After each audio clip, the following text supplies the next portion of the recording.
Pessoal, vamos lá então. Olha só, o pessoal vai entrando aí, só mostrando para vocês aqui que eu achei legal. Aí na apostila de vocês do SAS, tem uma ilustração aqui perfeita com relação aos anfíbios, né? Então nós temos aqui, ó, Ô, Zé, você tá dando aula já, calma, 1h20 ainda. não, então, é o 1015 que era para começar, né? Calma. Eu só estou Ah, mostrando aqui ó, algo que nós temos aqui na parte da manhã que eu falei para vocês, olha só. Aqui eu tenho o ovo, né? O ovo que é colocado aqui, eu vou mostrar aqui, ó. Olha só, aqui você tem aquele ato sexual que eu expliquei para vocês, que é um amplexo. Aqui na apostila do SAS fala bonitinho, ó, amplexo nupcial, ou abraço nupcial. Ô Zé, Oi. você começou a aula muito rápido, acabei de entrar, que é isso? Não, é isso que eu estou comentando só da aula que eu falei de manhã aqui, do desenho aqui da apostila, que é legal. Você Ó, fez chamada, Zé? não, chamado ainda não, chamado no fim. Então, Chamado mas você fez chamada, não fez? hoje de manhã? É. Ah, hoje de manhã eu fiz aí. Não tem Hum. nada a ver não, né? Você já está tudo estourado em chamado, não tem nada a ver não. Ah, tô assim. O único dia que eu durmo na tua aula, você faz chamada. Você nunca fez. Aí eu falei, nossa, eu vou dormir. Não, mas não é, não. É que o Vanderlei fica pedindo fazer chamada aí, então, isso para mim não tem problema, não. Olha só, aqui você tem, então, a cópula do sapo, né? O sapo abraça a fêmea. Olha lá, que eu falei para vocês, ó. Ela coloca os ovócitos, né? Que vulgarmente são conhecidos como ovos, coloca na água. Aí ele deposita os espermatozoides dele, ó, também na água, sobre os ovócitos. Aí você tem aqui um ovo mediolesto. Aí você tem aquela clivagem ou segmentação do ovo, que a gente chama de segmentação holoblástica desigual, para ovos mediolestos. Aí olha o que vai acontecendo aqui, ó. Aí você tem, depois do processo de segmentação, os processos normais que ocorrem com o ovo, aí você tem a evolução do embrião, ó. Aí esse embrião ele começa então a ser nutrido pelo vitelo que está na parte vegetativa do ovo, tá? Aí começa a surgir aqui a cauda dele, a do girino. Ah, mas ele precisa de caudas? É, precisa. Por que que ele precisa de cauda? Porque ele está no meio aquoso e essa cauda aqui é uma diretriz fundamental para ele sobreviver em meio aquoso. Olha que legal, aqui mostra tudo, ó, tá vendo? O girino, então, ele já está alimentando já de algas, tá? A respiração dele, que eu falei para vocês, ela é totalmente branquial, vai utilizar, então, as brânquias para efetivação do processo de oxigenação do sangue, tá? Hematose.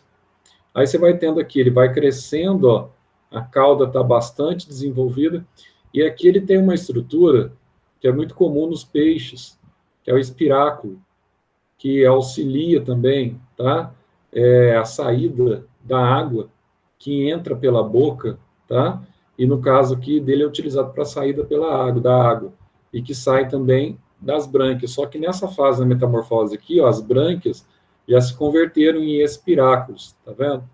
Aí começa aqui, ó, a fase que a larva começa a apresentar aqui já, ó, os 4 membros, né? São tetrápodes. Ela começa a emitir os membros até que você tenha total, ó, olha a regressão da cauda, ó. Ela vai regredindo, regredindo, ó, até que você tenha, no fim da metamorfose, já o animal adulto, tá? E nessa condição aqui, nesse local dele aqui, ó, é que ficam as glândulas que eu falei para vocês, são as glândulas paratóides, que servem para liberar o veneno quando espremidas apenas. Então, quando a gente olha para o sapo e a reprodução, e como é um anuro, como nós falamos para vocês, aliás, isso aqui não é nem um sapo, é uma rã, né? Na verdade, é uma rã, tá? Quando você olha que o ciclo reprodutivo é o mesmo, você vai ver aqui que nós temos aqui animais bastante interessantes, porque dos animais que têm o coito, que têm o ato sexual, é um dos poucos animais da natureza que nós temos catalogados que tem o ato sexual sem penetração, tá? É um detalhe interessante. Mesmo com o processo de fecundação externa, você tem aqui um ato sexual. Tá? É legal isso, porque todo esse processo de liberação da fêmea, que a fêmea está liberando aqui os seus óvulos na água, é por excitação. Então, a fêmea aqui, ela fica excitada com o abraço do sapo, tá? Então, é a natureza sempre pregando aí as suas peças, né? A sabedoria aí que nós temos aí, que nós vislumbramos na natureza entre os animais. Agora, pessoal, a gente vai mudar um pouquinho, porque a gente sai daqueles indivíduos que têm contato direto com a água, e nós passamos a ter aqui agora uma independência de água agora, tá? Para fecundação. Tem uma situação aqui que nas provas eles cobram muito também, eles comparam os anfíbios com as briófitas, né? Então, aquela questãozinha que você já cansou de ver em prova. Então, qual que é a analogia que é feita? A analogia é que tanto os anfíbios quanto as briófitas, e as briófitas caem na unifenas, os musgos, as hepáticas, os antóceros.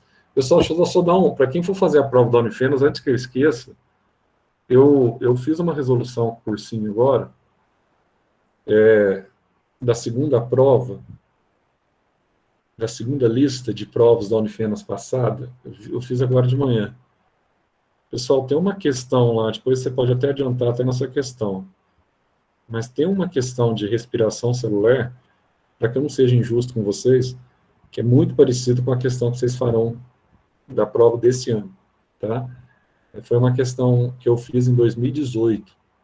Vocês dão uma olhada nessa questão. Aliás, tem várias questões que são parecidas.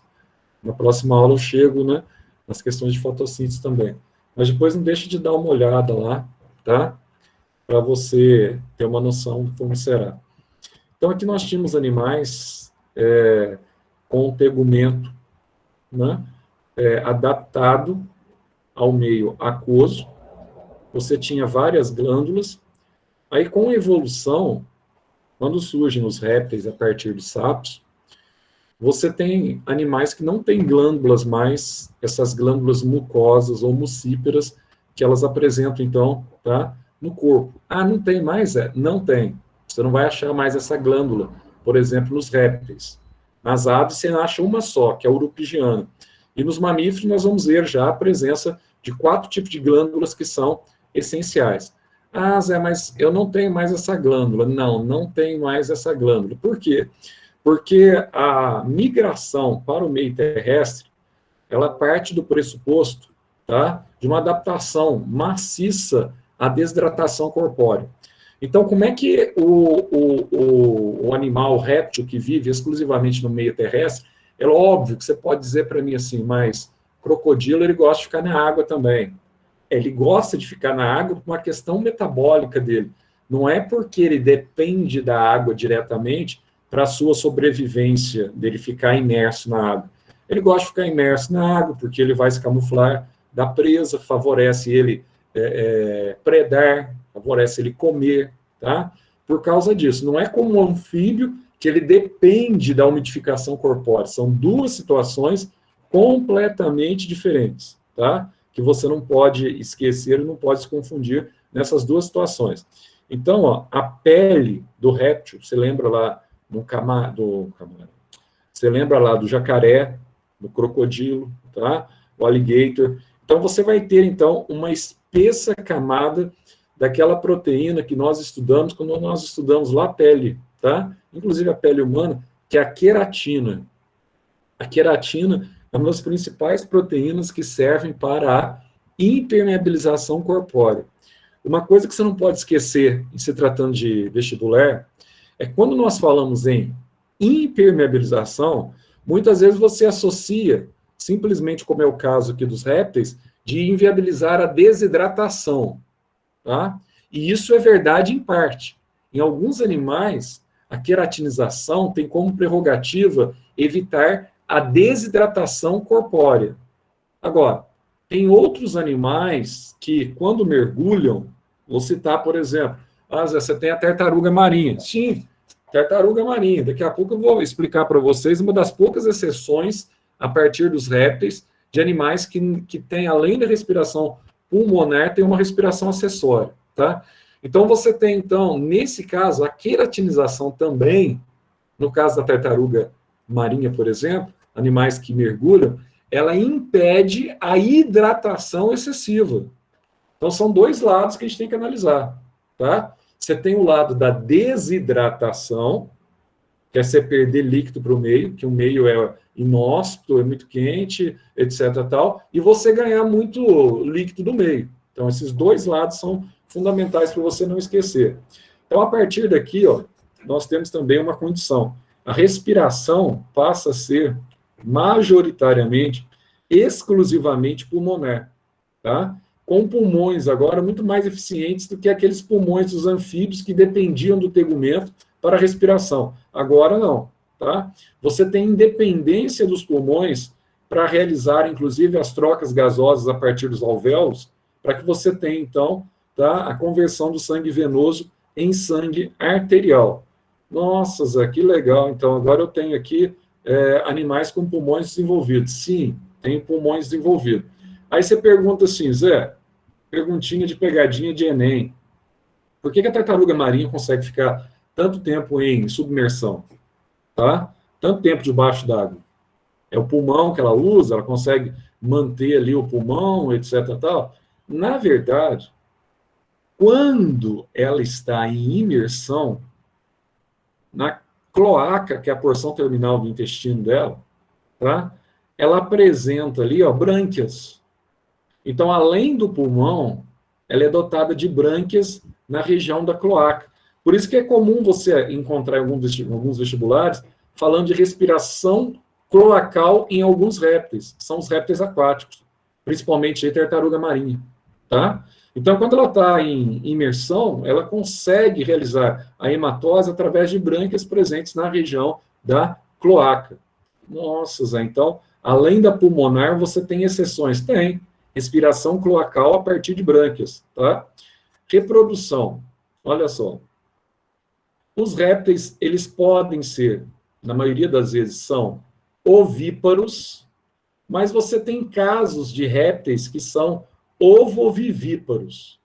Zé, qual que é a diferença que eu tenho que saber isso para a prova de Enem? Qual que é a diferença entre ovíparo e ovovivíparo? Então, você vai guardar comigo agora, tá? A diferença é bem simples.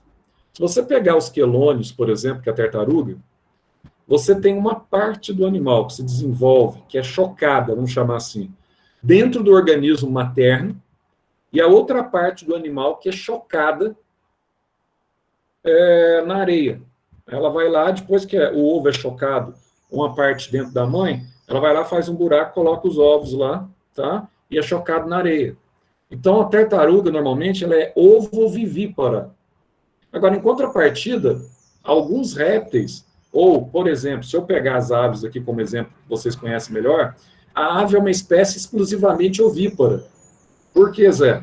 Porque ela coloca os ovos, e os ovos são chocados do lado externo do corpo. A mãe, a galinha, ela fica sobre os ovos para manter a mesma temperatura dela com a temperatura dos ovos, que é em torno de 38 graus Celsius, tá? 38 a 40 graus. Então, tem que manter essa temperatura, senão o embrião morre dentro dos ovos. Mas aí nós já temos animais endotérmicos, os répteis ainda são animais, tá? Ectotérmicos. Então, ele consegue desenvolver o seu ovo ainda no buraquinho lá de areia que a tartaruga colocou. Mas a maioria são vivíparos, ovíparos, aliás. Agora, cobra, a gente vai ver que tem serpente que é ovípara, tem serpente que é ovovivípara, e tem serpente que já pare a sua cria ou a sua prole na forma de pequenas serpentezinhas mesmo, tá? É como a gente, já nasce já um ser sem ovo, tá? Então, aqui você tem, então, ovo com casca, e aqui você já tem, ó, o anexo, os 3 anexos embrionários que aparecem aqui, ó. Amnion, está relacionado com o colchão de águas que protege o embrião, tá? Alantoide está relacionado com a respiração e excreção do embrião dentro do ovo, tá? E você tem o córion, que é poroso, que permite a oxigenação interna do ovo a partir de uma casca porosa e de um anexo que recobre os demais, que é o córeo. Então, eu tenho âmnion, alantoide e córeo, ao contrário dos peixes e dos anfíbios que nós vimos na aula passada. Tá? A fecundação ela é interna e você tem aqui independência de água para a reprodução. Então, se eu tivesse que comparar as briófitas, eu compararia com os anfíbios por causa da dependência de água para o nadar dos gametos. Os répteis, eu compararia com os vegetais, tá? A partir dos répteis superiores, tanto gimnosperma quanto angiosperma, por causa da independência de água para a fecundação. Detalhe, Zé, por que ele excreta ácido úrico mesmo? Isso aqui é importante para a gente, porque, inclusive, para quem for fazer a prova da Unifenas, é importante, porque o ácido úrico, eu falei para vocês, que é uma substância tóxica. Animais que botam ovos, normalmente excretam ácido úrico. Por quê? Esse ácido ele fica acumulado no interior do ovo, na região da alantoide. Se fosse amônia, que é muito tóxica, ou se fosse ureia, que também é tóxica, mas menos tóxica do que a amônia, se ficasse dentro do ovo, mataria um embrião. Mais um exemplo de sabedoria aí, tá? Com relação à evolução desses animais. Então, você tem aí uma excreta nitrogenada, insolúvel em água, que é atóxica. Né? Então, quando você começa a analisar a criação, né, os animais, tal, etc., tal, você vê também um tanto quanto aí da sabedoria de Deus, né, em tudo aquilo que foi feito. Tudo tem uma causa lógica e factível para que eles tivessem essa condição, tá? Nada foi por acaso, digamos assim. Tudo tem uma causa factível. Então, aqui, ó, outra coisa que você não pode esquecer que cai muito, a questão da ectotermia, eu falei para vocês lá atrás, quando nós trabalhamos com metabolismo, e falei sobre pele. Ectotermia e endotermia. Então, hoje a gente não usa mais aquela nomenclatura de animais exilotérmicos, de sangue frio, e animais homeotérmicos, de sangue quente. Isso já caiu, isso não aparece mais em vestibular, tá? Então, qual que é a diferença? Ectotérmico significa o seguinte, o calor que vem de fora que regula a velocidade do seu metabolismo. Então, se os répteis são ectotérmicos, o que acontece? Os répteis, eles estão num dia muito frio. O que acontece? O frio diminui a taxa metabólica, ele come menos, porque ele vai fazer menos movimento, ele vai ficar mais parado, tá? Isso é um animal ectotérmico. Num dia muito quente, o calor que vem de fora acelera a taxa metabólica e ele tem uma necessidade maior de alimentar-se, tá? Em contrapartida, quando eu comparo com animais endotérmicos, eu tenho exatamente o inverso. Vamos pegar no nosso caso, tanto as aves quanto, né, no nosso caso, os mamíferos, nós somos animais endotérmicos. Por quê? Porque é o calor que vem de dentro que controla a velocidade do nosso metabolismo. Nossa, Zé, que legal, o calor que vem de dentro. Se é o calor que vem de dentro, eu preciso queimar mais carboidrato, eu preciso queimar mais proteína, tá? Então, para eu ter uma taxa metabólica que permita que a minha temperatura seja constante. Então, eu mantenho a partir da alimentação. Então, nessa razão, por isso que durante o frio, os animais endotérmicos, nós comemos mais no frio e comemos menos no verão. Verão, a temperatura externa está mais alta, quase parecendo aí com a nossa temperatura corpórea em alguns locais do Brasil, até mais alto que a temperatura corpórea. Aí a gente passa a ter uma necessidade maior de hidratação do que de alimentação. Entende? Então, nós somos animais endotérmicos, mas os répteis são ectotérmicos. E aqui você tem, ó, essa camada aqui eu tenho um réptil lacertíleo, que é um lagarto, tá? Ou podia ser um camaleão também, que é da mesma família, Lacertilia, tá? Você vai ter aqui, ó, as adaptações, então, que eles apresentam. Primeiro, espessa camada córnea, então ele tem aquela camada enrijecida, córnea mesmo, para evitar desidratação corpórea, com mais a impregnação sobre as escamas aqui da própria queratina, para ficar bem mesmo, tá? Antidesidratante. Aqui você vai ter, ó, os pulmões dele já tem alvéolo, como o nosso, para efetivação das trocas gasosas. Portanto, são animais totalmente adaptáveis à vida terrestre. Outra coisa, ovos com casca calcária, para proteger o embrião, tá? não é casca mole, como acontece nos peixes e nos anfíbios mais, tá? E aqui você tem, então, os anexos embrionários agora, dá para você ver aqui claramente. E quando nós estudamos a embriogênese, quando nós estudamos os anexos, o único anexo que está faltando aqui, que não tem nos répteis, mas você vai ver lá nos mamíferos, mas aqui você tem um ovo característico, tanto de réptil quanto o ovo de aves, tá? Que são bastante parecidos. O único anexo aqui que nós não temos, obviamente, que a maioria dos mamíferos eutérios tem, é a placenta, que não tem aqui, né? Agora, os demais anexos estão tudo aqui, ó. O saco vitelínico, que vai acumular o deutoplasma ou vitelo, que vai nutrir o embrião, tá? A região da clara, que forma a albumina, que é extremamente importante para a regulação osmótica, entrada e saída de água, tá? Você vai ter aqui, ó, a região da alantoide. A região da alantoide, pessoal, uma coisa que provavelmente vai cair no Enem de vocês, eu já vou adiantar para vocês. Essa região aqui, ó, ela tem a parte que acumula o xixi, que é a parte mais interna, tá? Acumula o ácido úrico, e você tem a parte aqui, ó, que troca gases com o meio externo. Se a casca é porosa, e aqui por fora eu tenho córion, tá vendo o córion aqui, ó? O córion, quando ele se funde a alantoide, você tem uma estrutura que a gente chama de alantocórion. E essa estrutura aqui, o alantocórion, ele é legal porque ele permite essas trocas gasosas com o meio. E ao permitir essas trocas gasosas aqui, ó, o ovo ele é constantemente oxigenado e o CO2 ele sai. Agora, já que hoje é uma discussão muito grande com relação a essa questão das vacinas, né? E, infelizmente, hoje de manhã eu estava lendo, né? Estava até comentando com o pessoal do cursinho, não sei se comentei com vocês, que eu li agora de manhã, com relação à vacina, né, do Butantan. Infelizmente, tivemos um óbito. Nós não sabemos ainda a causa do óbito, se tem alguma coisa relacionada, de indivíduos que estavam na lista de teste. Aí a Anvisa suspendeu essa vacina e os testes dessa vacina no Brasil, por enquanto, até melhores detecções. Então, todo aquele processo que foi anunciado politicamente ontem também, né, que a partir do dia 20 estava chegando a vacina. A única coisa que eles não anunciaram, que depois eu vi em entrevista com o pessoal do Butantan mesmo, que a vacina chegava dia 20 de novembro, alguns lotes da vacina. Mas a vacina disponível estaria disponível em setembro de 2021. Isso eles não falaram. Então, aí né, a mídia faz um escarcéu danado, mas meias verdades, né? Meias verdades. Então, aqui, olha, você tem, então, tá? O embriãozinho aqui, você tem o colchão de água meio azulzinho aqui, que é o âmnio, tá?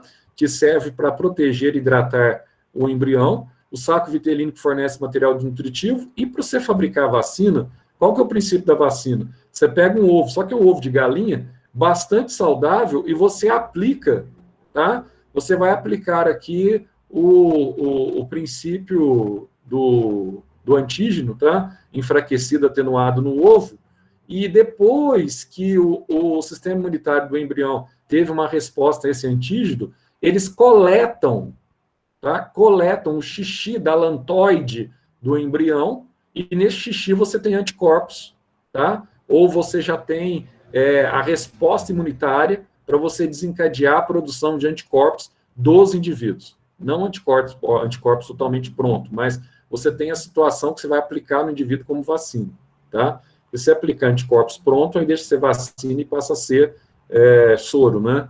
Aí você tem imunização passiva. A vacina é imunização ativa, tá? Outra coisa interessante aqui, ó. Bom, aqui você tem a classificação deles, né?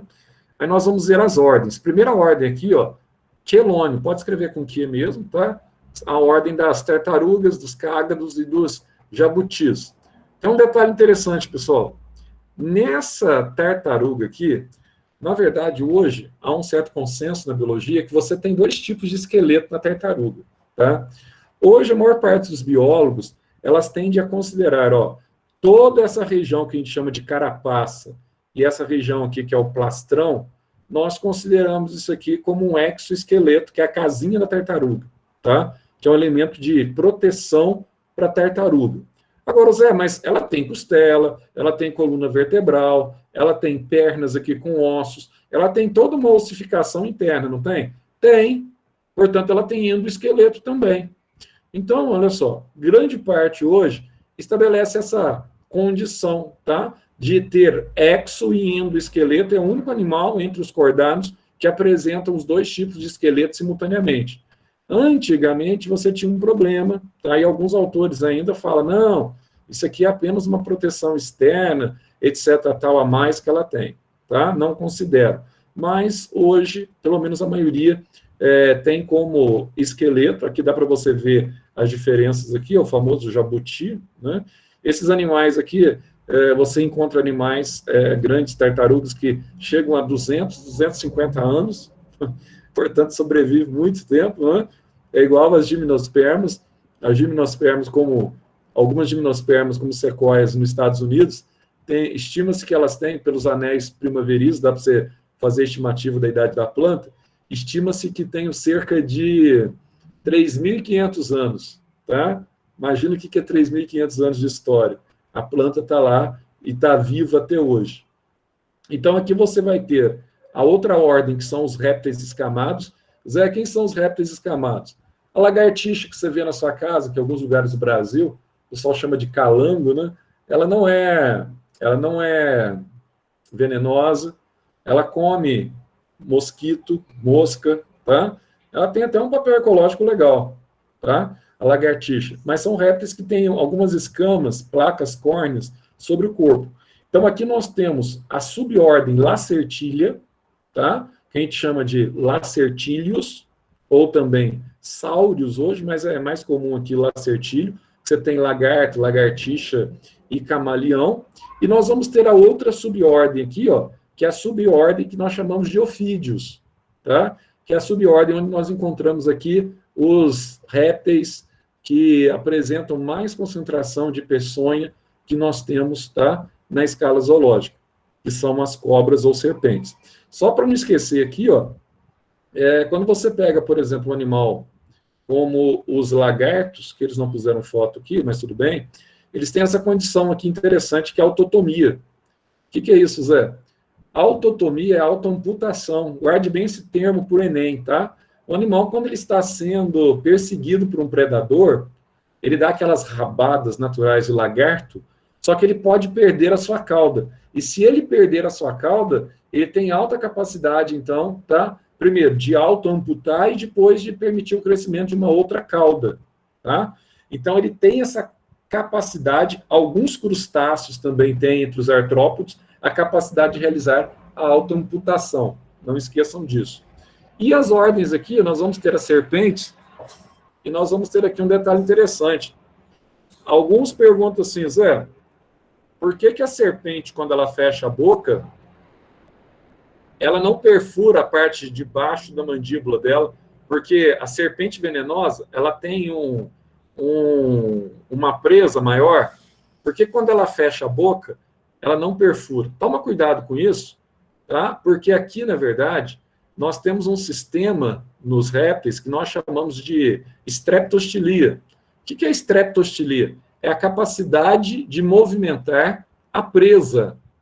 Nossa, Zé, então eles têm essa capacidade de movimentar a presa, além de eles apresentarem um órgão olfativo aqui, ó, tá? Que nós chamamos de órgão de Jacobson. Aqui não dá para ver, que está mostrando só a questão dos ossos, tá? Aqui, ó, aqui está o fenômeno da streptostilia, ó. O que é isso, Zé? Então, você tem aqui o osso quadrado, que ele faz o movimento quando ela fecha a boca, impedindo que a presa perfure a parte, tá, da boca. Então, você tem uma dupla articulação aqui, né, durante a streptostilia, e que permite não só a fechamento sem perfurar a boca, como permite também que os répteis consigam ingerir animais muito grandes. Aí você fala, então eu estou entendendo porque uma cobra áglifa, como a sucuri, por exemplo, ela consegue engolir um bezerro. Exatamente. Porque isso aqui é elástico, a mandíbula dela aqui, ó, ela tem um ligamento elástico.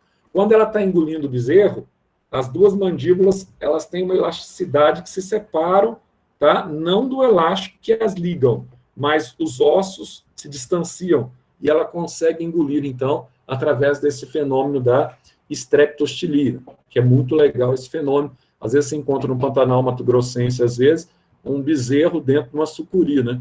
E ali esse bezerro fica até, muitas vezes, 6 meses. Então, Zé, qual que é a diferença em relação à dentição?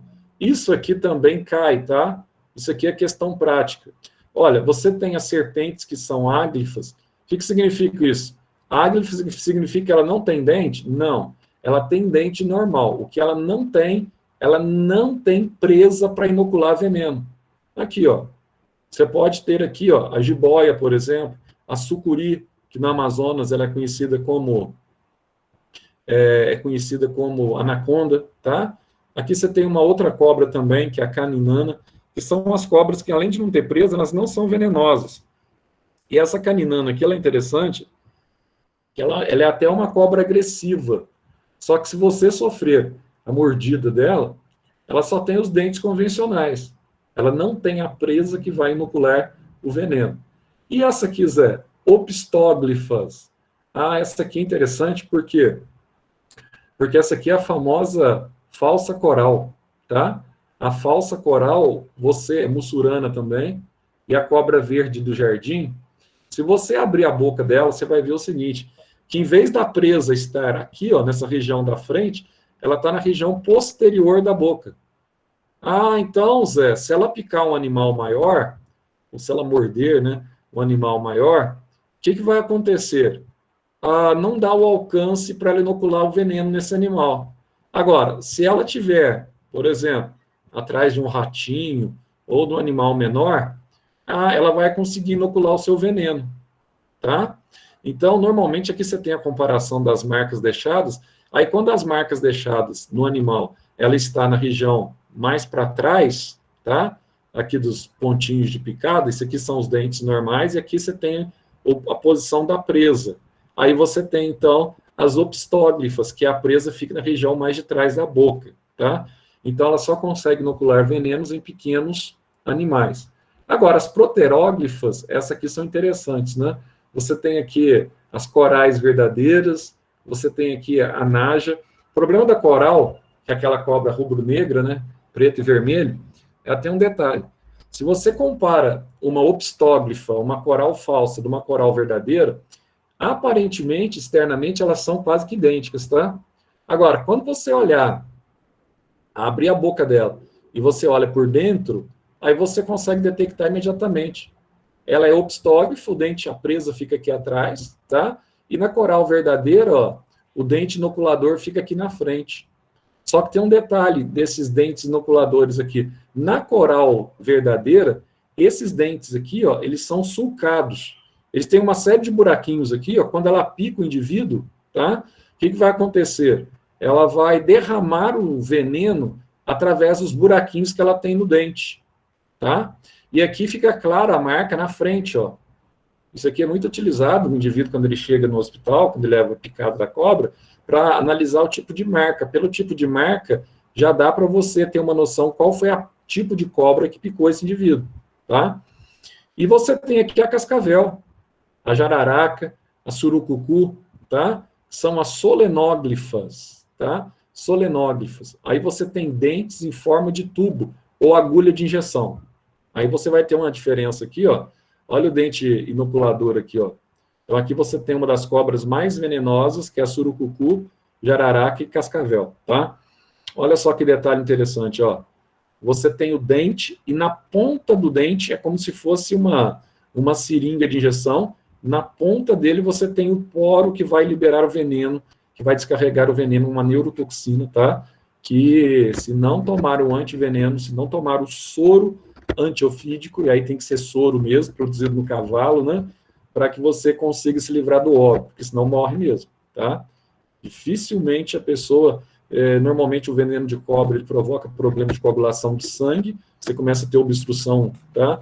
Intensa, até que os coágulos arrebentem o teu cérebro, te dá um sangramento aí, ou arrebente no seu coração, tá?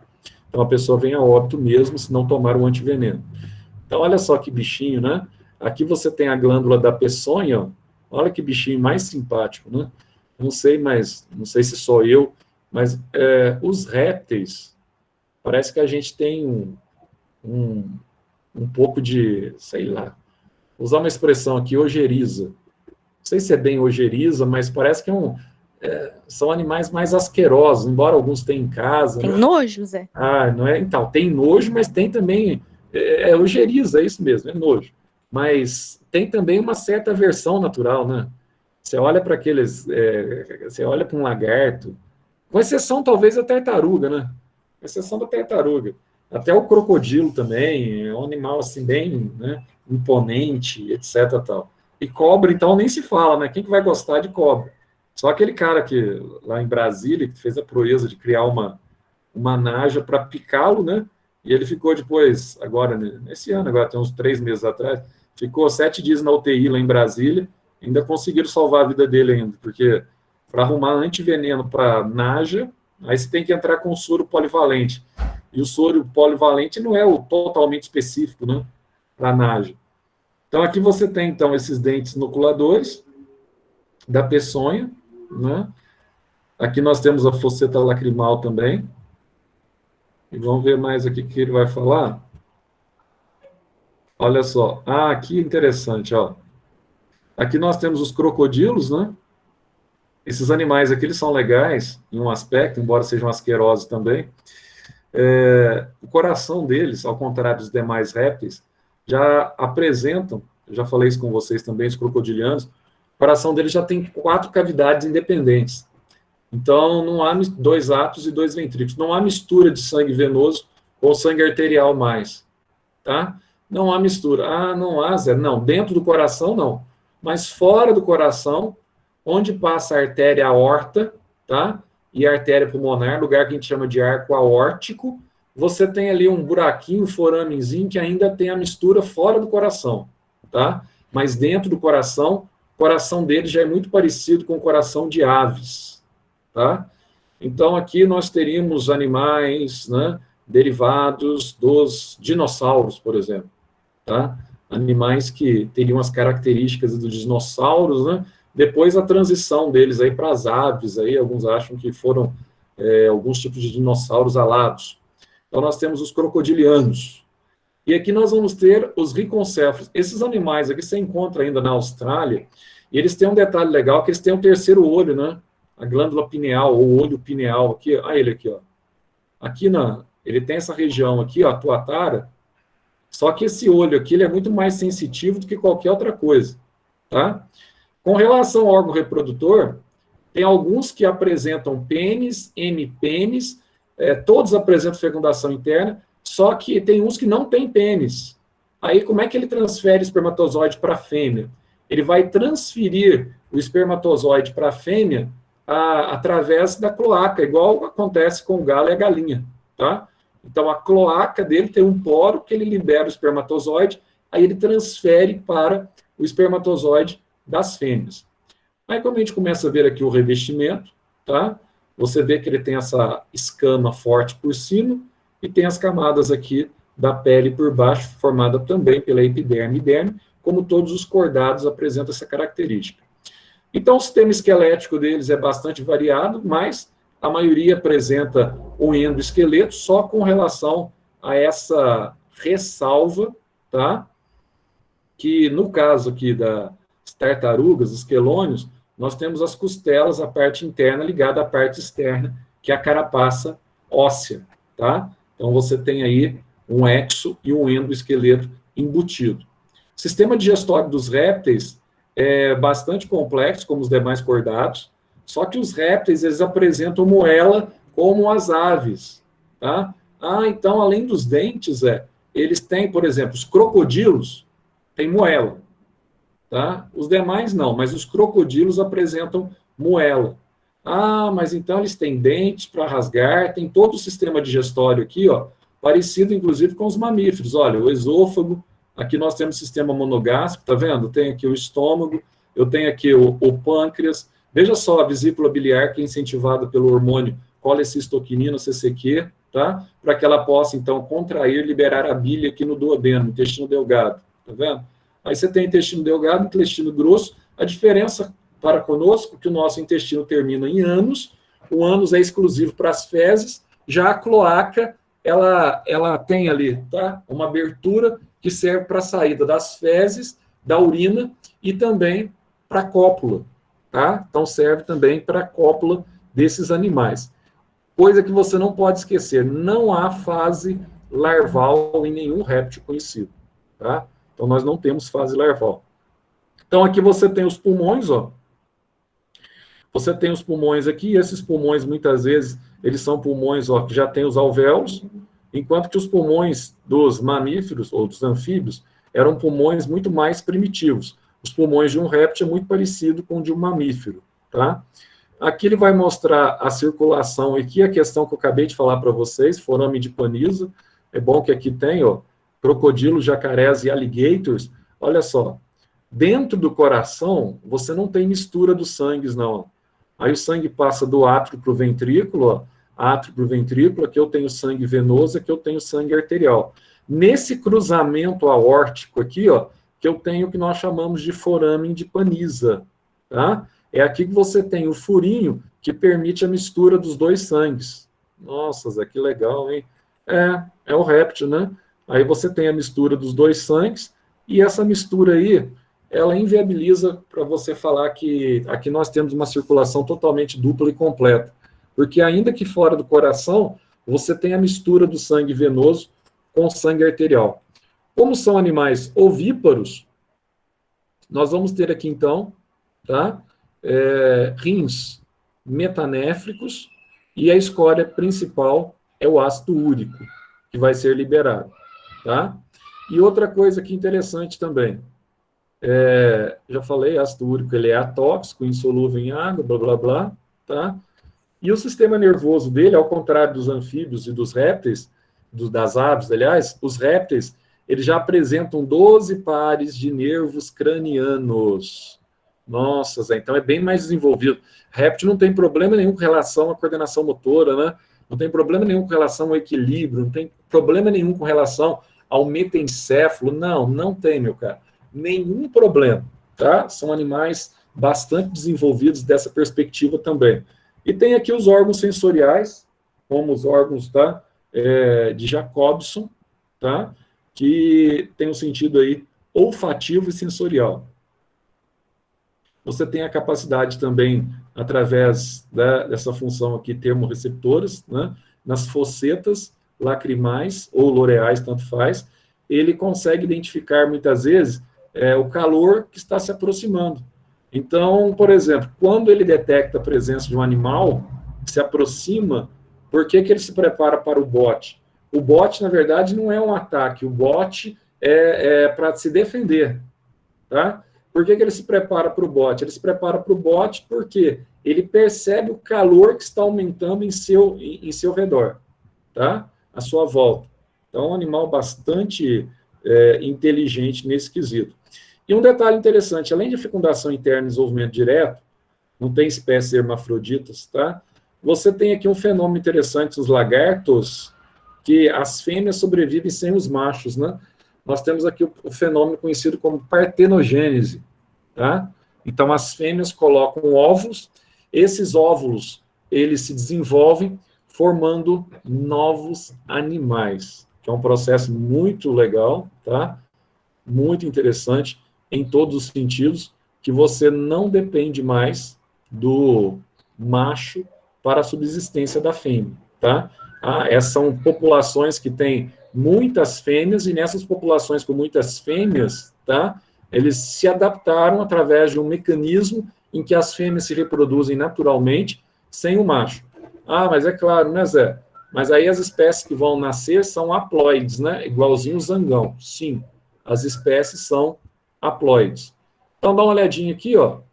Guarda bem esse ovinho, aqui dá para você ver o embrião, tá? Dá para você ver claramente aqui, ó, o alantoide. Dá para você ver aqui o saco vitelínico, ó, a casca, o córion, tá tudo aqui, ó, tá? E o amniozinho aqui, ó, que é o colchão de águas que serve para hidratar o animal e impedir que esse animal ele venha a ter colisões que venham desencadear problemas maiores para ele. Então, esses são os nossos amiguinhos aqui, os répteis.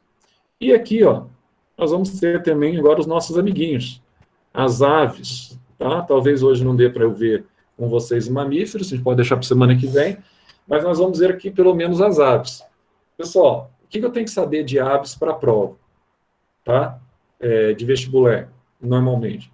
Primeira coisa, você tem que começar com as aves. Se você ficar muito preocupado com a classificação geral das aves, Ah, eu tenho as espécies falconiformes, tá? Eu tenho tal variedade, tem galiniformes, tá? Então, se você ficar muito preocupado com isso, você fica meio doido, porque é muita classificação. Aves e mamíferos, você tem classificação demais. Mas o que mais se pede? Na verdade, as aves são divididas em 2 grupos. Isso você tem que saber. Você tem as aves que a gente chama de aves ratitas e as aves que a gente chama de carinatas, tá? Ô Zé, o que é isso? Uma ave ratita e uma ave carinata. Uma ave ratita é como o avestruz, por exemplo. É uma ave que consegue correr, mas não consegue voar. Ah, que legal. Ô Zé, o que é uma ave carinata? Uma ave carinata é uma ave que consegue voar. Mesmo que ela não voe muito, por exemplo, a galinha, às vezes, ela dá uma voada tal, e desce rapidinho, né? Por causa da massa específica dela que atrapalha. Mas ela voa, ainda que um pouco, tá? Então, ó, você tem aves que são, olha, Zé, tem o ema, avestruz, são aves ratitas, corredoras. E carinata, porque na base caudal dela, lembra que antigamente, não sei se vocês já viram isso, quando você está comendo frango lá, naquela parte da parte terminal do frango, você tem aquele osso que parece um joguinho assim, parece um V, que cada um puxa para um lado, vamos ver quem que ganha, quem que quebra do lado e tal. Isso aí o pessoal fazia muito antigamente isso. Aquele ossinho em V que você tem na base lá, da galinha, é a quilha ou carena. Aquele osso, ele é fundamental para o animal quando ele está no voo, para direcionar o animal para o lado que ele vai voar. É como se fosse um remo na cauda que ele tem, tá? Para direcionar, claro, para direcionar o voo. Só que aí, o fundamental é que você tem que saber alguns detalhes. Normalmente, ó, as aves carinatas, principalmente, os ossos delas são pneumáticos. O que é isso, Zé? Quando você estiver comendo frango, pega o osso do frango e faz assim, ó, você quebra ele com facilidade. Por que eu quebro com facilidade? Você olha dentro do osso, ele é oco. Então, nós falamos assim, ó, quais são as adaptações para o voo das aves? Primeiro, ossos ocos, ou a expressão que nós usamos, ossos pneumáticos. Tá?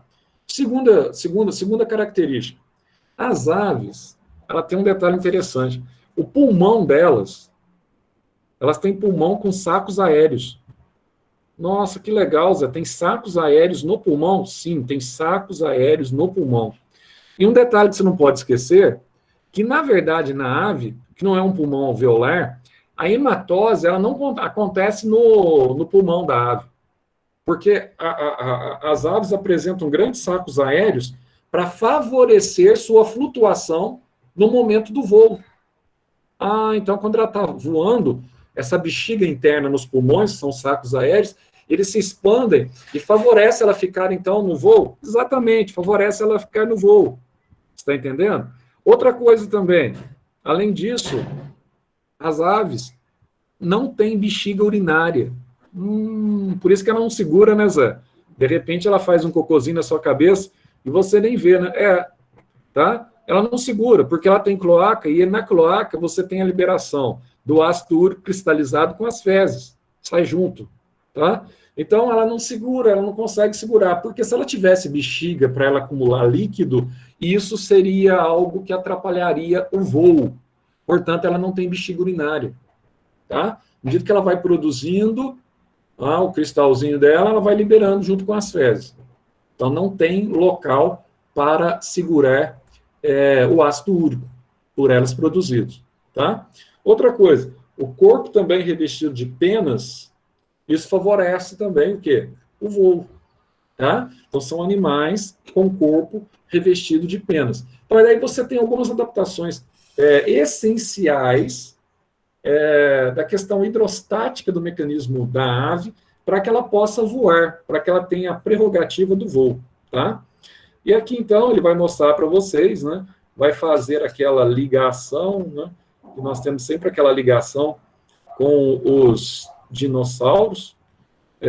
Tem arqueólogo aí, tem um ramo que estima que os dinossauros eles sobreviveram sobre a Terra durante 250 milhões de anos, e depois, por ocasião da Era do Gelo, etc., tal, esses pelo menos essa é uma das hipóteses que eu estou aventando aqui, esses dinossauros aqui, eles teriam entrado, demorou para entrar em extinção em cerca de 60 mil anos, tá? Devido às condições inóspitas impostas a ele. Aqui você tem, então, fósseis daqueles que eram os voadores, né? Você tem os velociraptors, né? Que são os voadores, que teriam supostamente a vertente aí das aves a partir dos répteis, a vertente evolutiva. Então, a classificação que nós vamos ter aqui, tá? A temperatura do corpo dela também são animais que nós chamamos de animais endotérmicos. O metabolismo dela é mantido em 40 a 41 graus Celsius, tá? E aqui nós vamos ter, então, as ratitas e as carinatas, aves voadoras e aves corredoras, tá? E aqui, ó, é que eu acabei de falar para vocês algumas adaptações, e vai mencionar aqui, ó, presença de penas, extremidades anteriores transformadas em asas, sim, relacionada à pena e à asa. As aves são bípedes, tá? Mas elas têm duas pernas independentes, embora elas sejam bípedes. Ou seja, a asa, ela tem duas pernas independentes, mas elas não são tetrápodes como os répteis e como os anfíbios, né? E como os mamíferos. Não são, mas só que você tem que levar em consideração que a asinha dela aqui, aquele bracinho, aquele ali é um bracinho que tem asa, tá? Então, nesse quesito, ela tem 4 membros também, embora ela utilize apenas 2 para sua locomoção.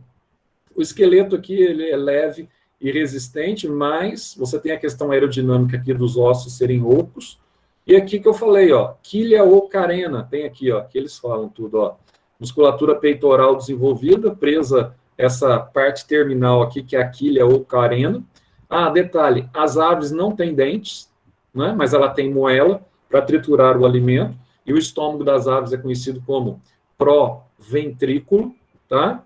Ausência de bexiga urinária, que eu também já falei para vocês, presença de uma membrana, que a gente chama aqui de membrana nictante, tá? Que reveste o olho, inviabilizando, por exemplo, o ressecamento do olho durante o período de voo dessas aves.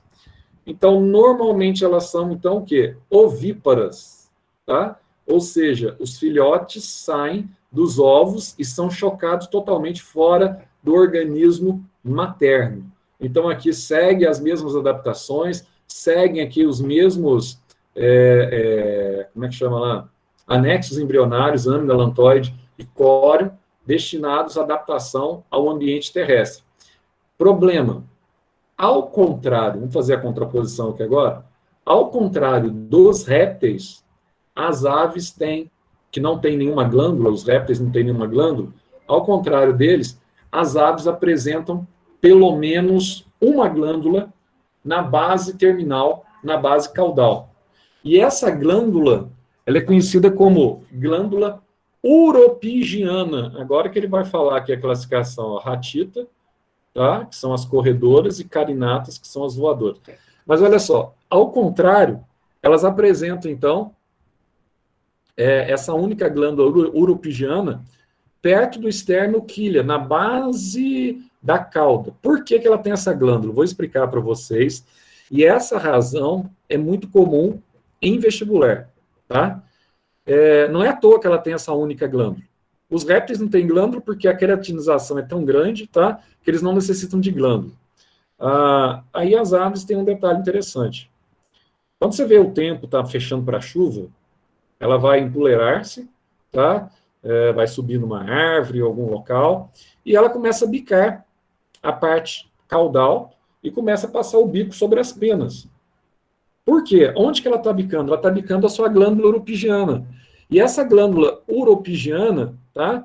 É a glândula que libera um óleozinho que vai servir para impermeabilizar as penas. Nossa, Zé, que legal. Então, esse óleo impermeabiliza as penas? Sim, impermeabiliza as penas.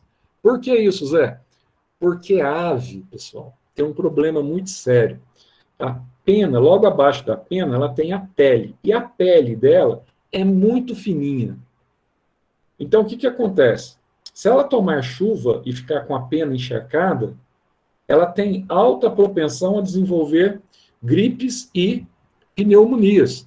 Daí você vê, por exemplo, a grande gripe aviária que assolou aí desde o final da década de 90, né, que assolaram muitas vezes com medo de ter evoluções daquele vírus para o H5N1, do H5N1 se tornar mutante de forma que conseguisse se propagar de uma forma muito efusiva entre humanos, muitas aves foram sacrificadas por causa de gripe aviária, tá? Elas são muito sensíveis a doenças do trato respiratório por causa da pele fina. Então, ela passa aquele óleo sobre a pena, porque a água da chuva, quando ela bate na pena, ela escorre e não penetra.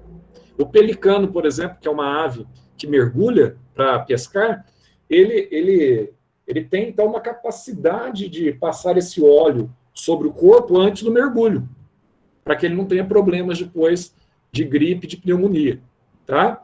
Então, você tem essas adaptações das aves. E as aves são animais esplêndidos, são animais bonitos, ao contrário dos répteis, são animais bons de se ver, né?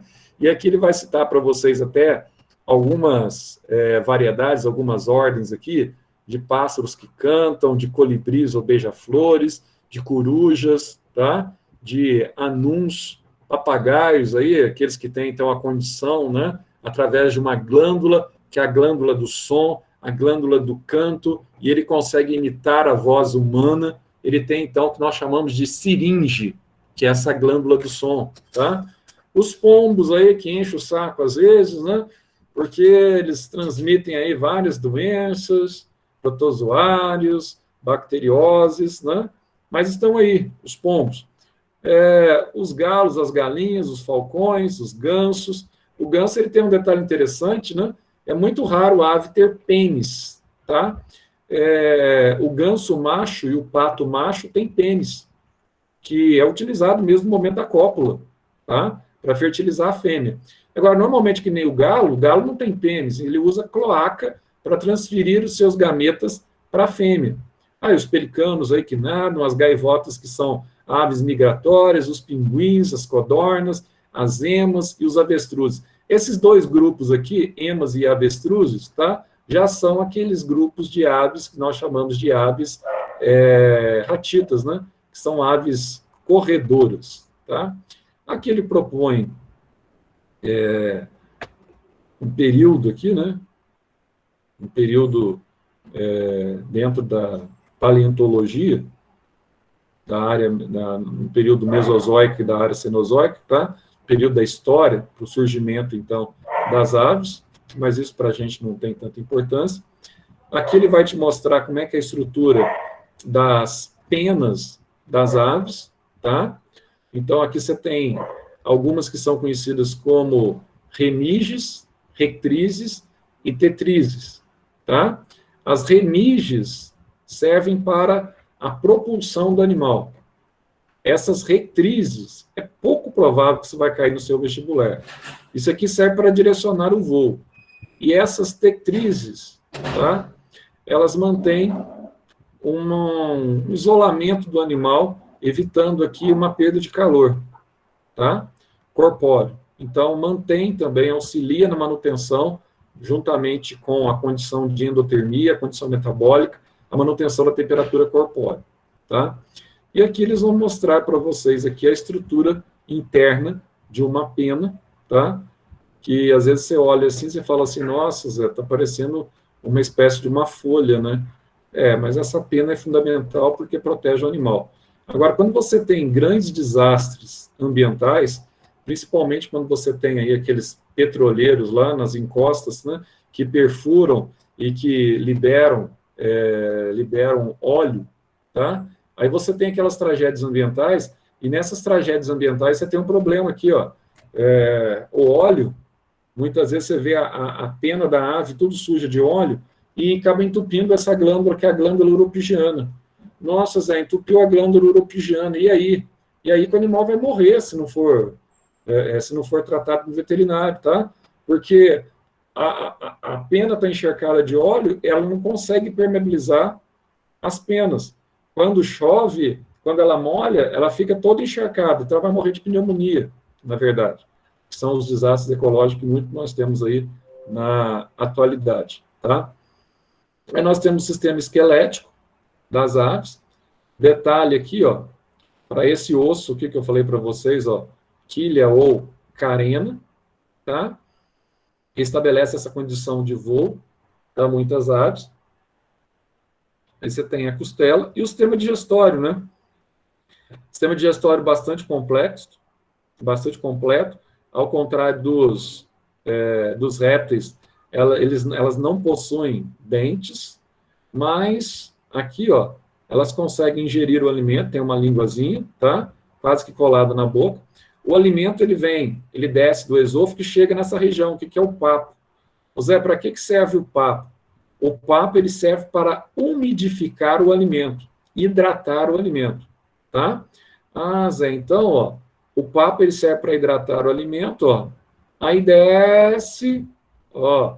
Aí você tem aqui o fígado já, você tem aqui o estômago da ave, que a gente chama de proventrículo, onde você tem parte da digestão química, tá?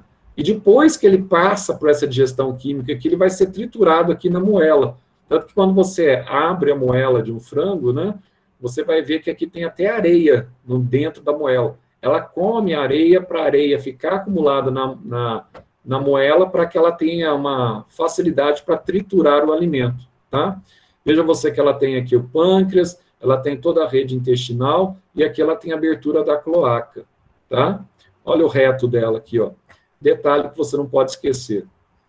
Uma galinha, aquilo que vocês comem da galinha, é ovo ou é ovócito? Vocês compram no supermercado. Aquilo é ovo ou é ovócito? Já parou para pensar nisso? Porque a ave, a mulher tem um ciclo menstrual de 28 dias, ela ovula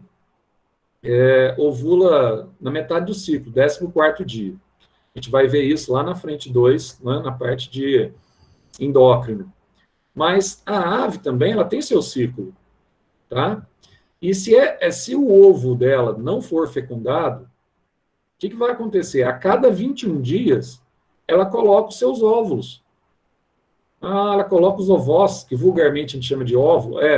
Só que óvulo, na verdade, tem que ser fecundado, né, pessoal? Então, ela coloca os seus ovócitos. O que você come, então, quando é de granja, de galinha poedeira, você come, na verdade, é o ovócito. Você não come o ovo da ave, tá? Você só come o ovo da ave quando você tem uma ave, por exemplo, que está lá no terreiro, na roça, e lá tem um galo. Aí esse ovo, a gente fala, foi galado. O que é o ovo galado? Teve ato sexual aqui, ele passou espermatozoide para a cloaca dela, fecundou, e esse que desce aqui agora é de fato um ovo, que chama de ovo caipira, tá? Porque é um ovo fecundado. Tanto se ele estragar, se ele tiver estragado, dentro dele você vê aquela mancha de sangue, o embrião, né? Aí tem aquele cheiro ruim, porque ele morreu, tá?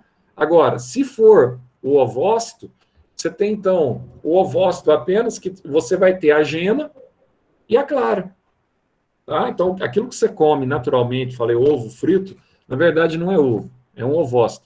A cada 21 dias, independente se ela for ou não fecundada, tá? Ela vai liberar o seu ovócito com casca calcária. Então, ela vai colocar os seus ovos com casca calcária. Então, aqui, ó, coloquei para vocês também, apostila, coloco para vocês também a questão aqui, ó, da siringe, que é uma espécie de bolsa com cordas vocais.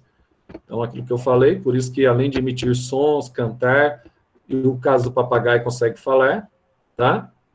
Os pulmões são formados por tubos paralelos, que é os parabronquíolos, e sacos aéreos. Então, lembrando que é nesses parabronquíolos aqui que acontece o processo de oxigenação do sangue, tá? Que acontece a conversão do sangue venoso em sangue arterial. E aqui dá para você ver claramente esses sacos aéreos, quando eles se dilatam, é como se fosse uma bexiga interna no pulmão, tá? Para encher de ar mesmo, para favorecer aqui o voo. Tá vendo os sacos aéreos aqui, tanto os anteriores quanto os posteriores? Então, são animais esplêndidos, são animais muito belos, né, em todo sentido. Sistema circulatório é quase, presta atenção que eu vou te dizer aqui, que já está acabando. sistema circulatório é quase idêntico ao sistema circulatório dos mamíferos. Quase. O que tem de diferença? Duas coisas. A aorta, agora você tem um coração totalmente dividido aqui, né?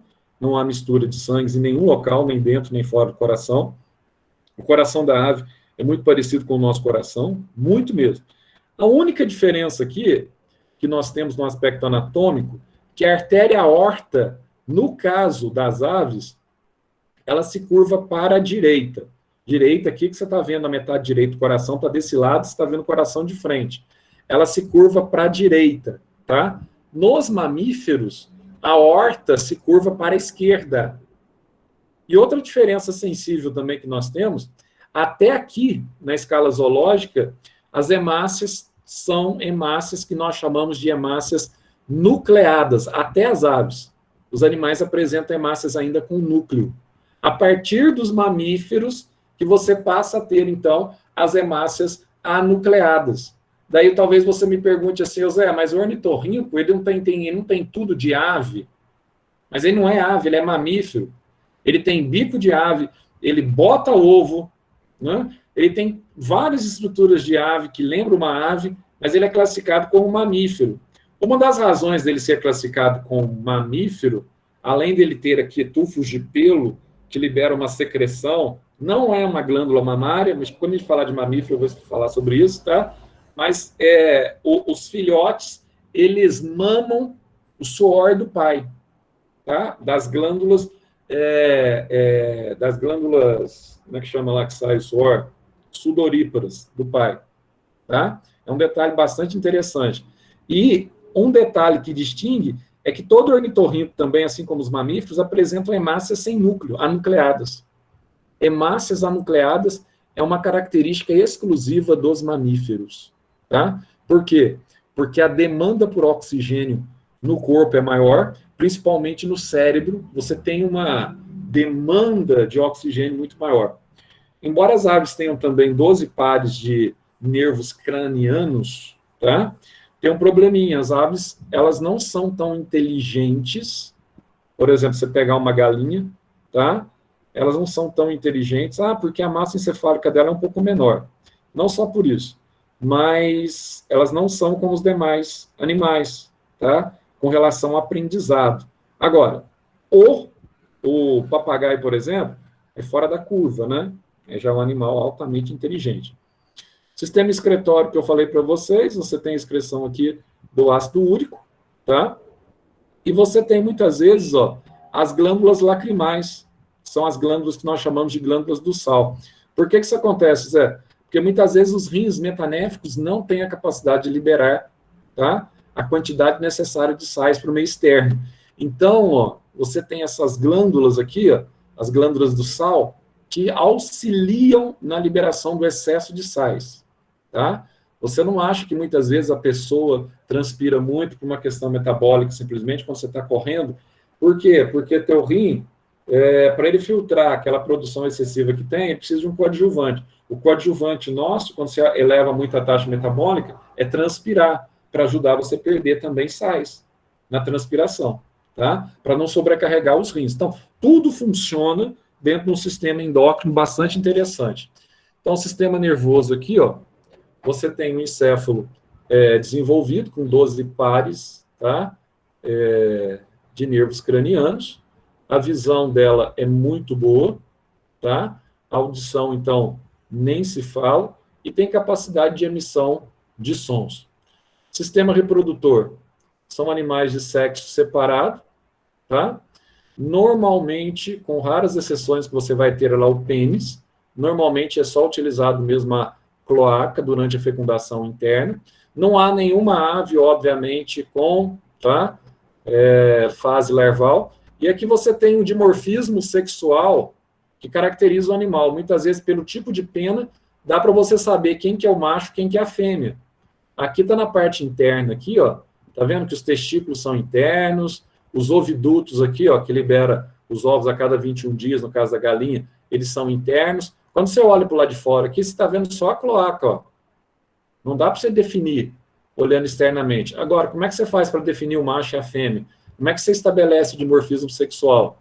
Então, ó, normalmente o macho ele tende a ser mais bonito do que a fêmea com relação aos pelos. O mesmo nós não podemos dizer dos mamíferos, né, principalmente dos homens. Enfim, aí você vai ter assim, ó, no caso, por exemplo, do pavão, aquele animal frondoso, que abre todas as suas plumas, etc., tal, aquele é o pavão macho. A fêmea, ela fica fechadinha, colhidinha, não abre nada, tal. Ela, vamos dizer assim, ela é feinha. Quando você bate o olho, assim, aquele que tem aquela cauda, quando abre, aquele é o macho. E a fêmea, tá? Esteticamente, digamos assim, normalmente ela é mais feinha. E, vamos parar por aqui, né? Porque senão também vou matar vocês. Deixa a gente terminar aqui, ó, classe mamária, na semana que vem. Hoje até que rendeu bastante. Semana que vem, estou fazendo um projeto aqui para a gente terminar dentro do tempo. Semana que vem eu dou, então, essa classe mamária para vocês e começo ecologia. A gente vai tentar ver se a gente vence ecologia na semana que vem, tá? Na frente de ecologia. Depois, na outra semana, nas 2 últimas semanas, a gente vai trabalhar com fisiologia, para eu vencer a parte de fisiologia. Assim a gente vai vencer as 3 frentes do caderno 6. Mas, por enquanto, está tranquilo. Só a gente manter esse ritmo, a gente termina. E na química, acho que vai ser tranquilo também, porque as aulas que vêm agora de química, nós já passamos as aulas, talvez a gente pode dizer que são mais complexas. Os alunos, às vezes, têm um pouco mais de dificuldade. Então, nós vamos agora num tom tranquilo, vai falar muito de poluição ambiental, tal. Aquilo é tranquilo. É mais ecologia do que química, na verdade, tá? Falar sobre metalurgia, mas aquilo é tranquilo, não tem nada de dificuldade, é fácil. Vamos lá, então, fazer a nossa chamadinha aqui, rápida, para não tomar mais o tempo de vocês. Ana Clara. Presente. Beleza. Beatriz. Caio. Presente. Beleza. Beatriz está aí também. Carolina Gama, Carol. Ok. Carol Leal. Eu. Ok. Felipe, Filipão. Presente, estou aqui. Beleza, meu caro. Gabriela Canhestro. Pois é. Ok. Meu caro Xavier. Xavier. O Xavier está no banheiro, velho. Aqui, cara. Tá bom, Xavier. Você tá com crédito, Xavier. O Gustavo. O maluco não consegue ficar 1 segundo sem mexer comigo, velho. Brincadeira. Gustavo tá aí. A Isadora. Tu tem um problema, irmão. Beleza, Isadora. Quer fazer uma terapia de casal, velho? Eu marco um horário. Quem que eu vou... Como é que fala? Quem que eu vou... O ano que vem, como é que eu vou fazer sem vocês, hein? Brincadeira. Cara, eu tenho certeza que tu vai falar de mim pelos próximos 3 anos, não é possível. Não, ainda mais que nós perdemos, cara. Nós perdemos essa questão presencial justo no 3º ano, né? Então, mas assim, do jeito que você gosta de falar mal dos 3º anos, aí nesse ponto aí nós... Xavier centrismo, a Carol Leal falou. Xavier centrismo. Júlia Valim. Xavier, na vida não é fácil, não. Júlia não tá aí. Juliana Leal tá aí, né? Boa tarde, Zé. Boa tarde, minha cara. Tudo bem contigo? Olha só, a Juliana, beleza. A Júlia, aliás, Marangão, tá aí também, né? A Júlia. Beleza. Lívia. Eu tô mais presente do que nunca. Mas não vou dizer, para você eu não vou dar falta de manhã, eu vou te explicar por quê. Porque o que você anda ralando, até eu comentava com a Beth agora recentemente. Eu falei com a Beth segunda-feira, até coloquei um voto, foi como que a Lívia mudou de vida, né? Porque o que peleja, pergunta e assiste aula, não sei o quê, como que muda de vida no 3º ano, né? Então, assim, até aqueles alunos que não levavam muito a sério na sala de vocês, esse ano teve uma transformação. Alguns conseguiram piorar mais ainda. O Renato mesmo, não sei o que aconteceu com o Renato, desapareceu, né? Desapareceu do mapa. Mas... na hora que as coisas apertam... Vai se fuder, José Henrique. Mas melhorou. Você tá aí, Renato? Do mapa. Vai aí, Renato.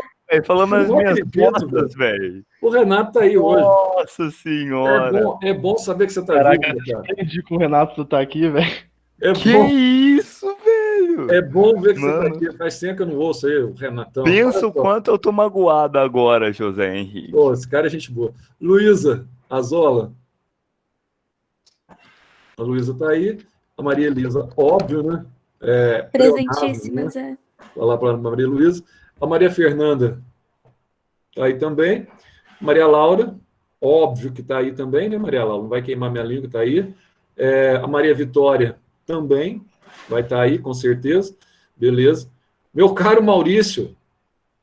Cadê o Maurício? Tá dormindo. Foi ao banheiro, etc. tal. Tá demorando para acionar o teclado? Não, o Maurício não está. O Renato se manifestou agora, com essa nova foto do Neymar. Certeza que tá assistindo aula no chuveiro. Pois é, o Maurício deve estar atrás de namorada, alguma coisa. Esse aí nem Covid segura, meu filho. Ó, e você tem aí o famoso Vinícius Banhos também, que não vejo há séculos. Vinícius Banhos. Tá aí, meu caro? Não é possível. Não vejo o nosso ilustríssimo Vinícius Banhos aí, ó. Beleza. Então é isso, pessoal. Tô aqui, Zé. Tá aí, né, meu filho? Tá sem microfone, mas tá aí, beleza. Eu sei que você tá aí, você tá se esforçando também. E vida que segue, vestibular que chega. Ô, pessoal, até semana que vem, então. Tá? Prazer estar com vocês aí nessas 6 aulas aí bastante intensas de ontem e hoje. Mas semana que vem temos mais intensidade aí nesse período, nessa reta final nossa aí. Tá ok? Até sonho com você na terça-feira, Zé, de tanto Isso não é que sonho, né, cara? Isso é que nós Aham. chamamos de pesadelo. Isso aí é o famoso pesadelo. Ah, Nossa